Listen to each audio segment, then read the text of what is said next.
So let us continue with our properties. Okay. Second property says that what does it says that ones digit of a given number determines the ones digit of a square number. We needn't want to find the square. Okay. Without finding the square, we can identify the unit digit. Isn't it? Okay. So let us see one example. That is, numbers are given on one column. We have to find each square ends in what digit? It is very easy because we needn't want to find square of 36 is not required. Just find out ones digit. What is the ones digit? Teacher has underlined the ones digit of given numbers. So 6. So you just find out square of 6. What is square of 6? 36. 36 ends in what digit? 6 itself. So we can write 6. Finished. Similarly, here 45 ends in 5. So you take the digit 5 only. Then square it. It is 25. 25 ends in 5 itself. Then 30 ends in 0. So 0 ends in 0 itself. Square of 0 ends in 0 itself. Is it clear? Because yesterday we have written the table. 1 and 9 ends in 1. 2 and 8 ends in 4. 3 and 7 ends in 9. Then 4 and 6 ends in 6. 0 ends in 0. 5 ends in 5.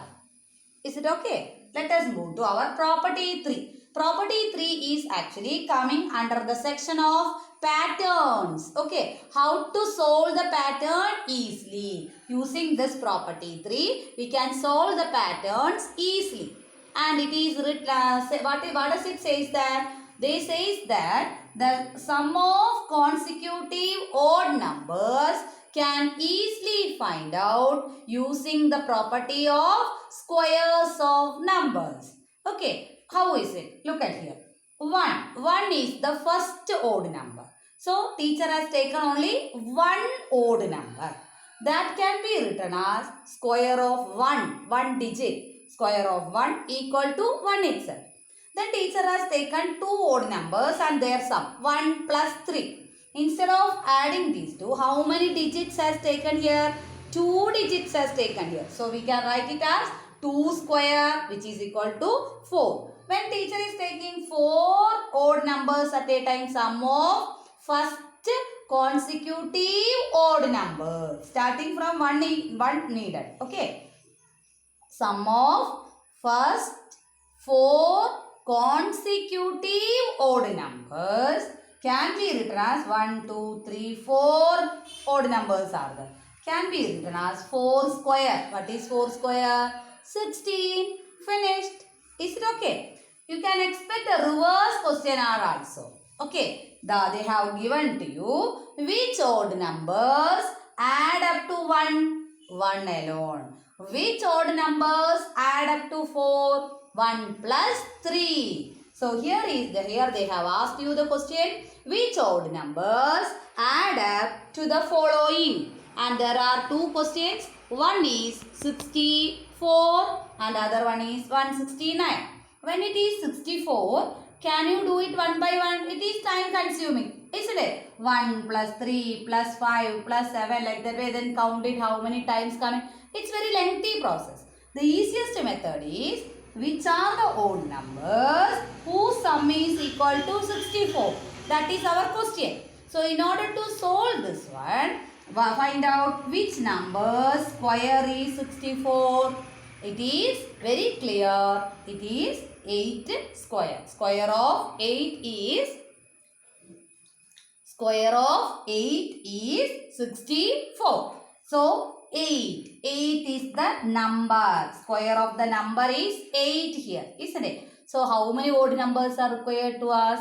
First 8 consecutive odd numbers. 1 plus 3 plus 5 plus 7 plus 9 plus 11 plus 13 plus 15. Finished. Second one is 169.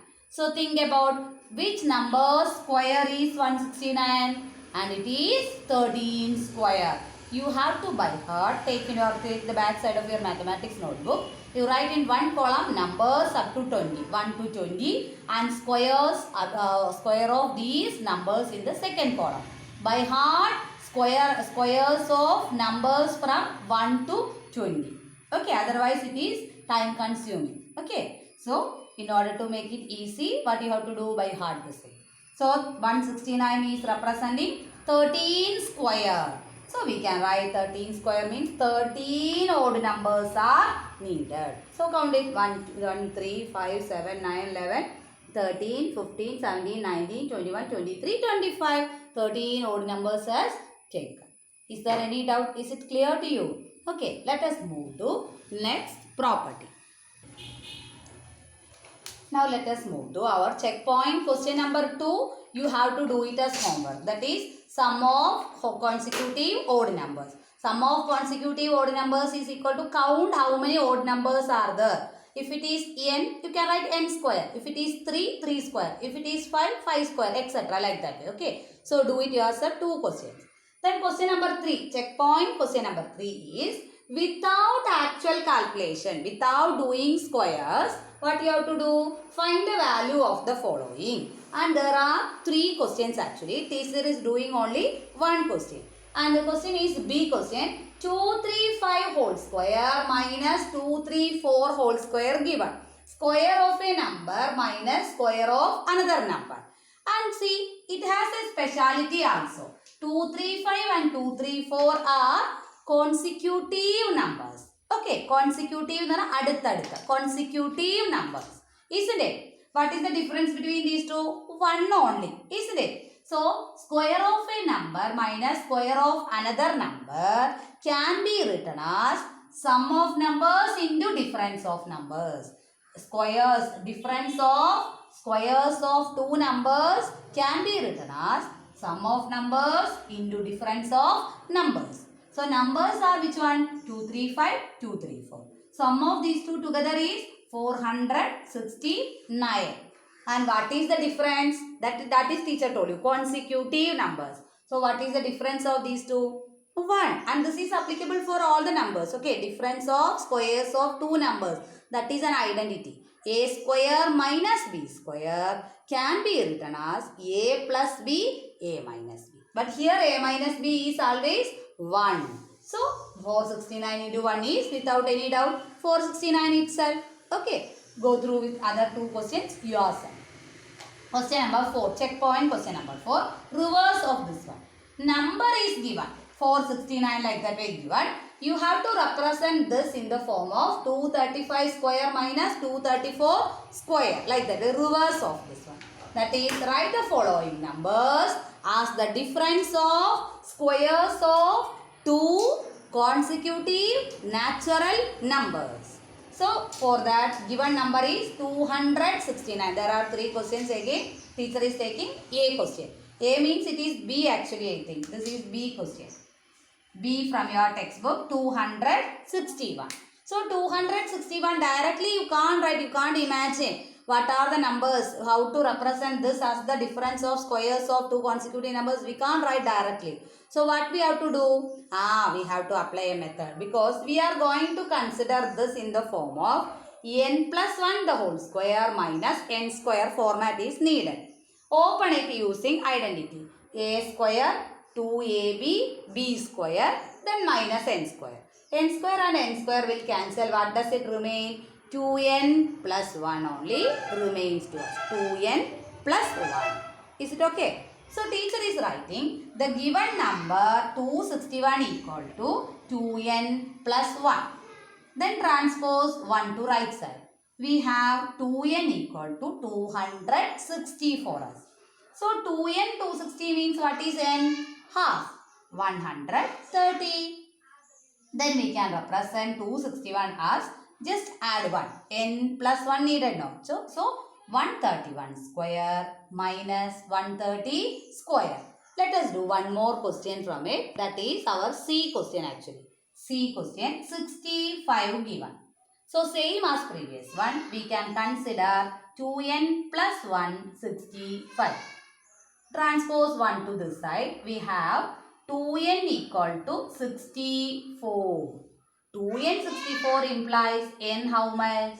32. So we can represent 65 as 1 add you 1. 33 square minus 32 square. 33 square minus 32 square.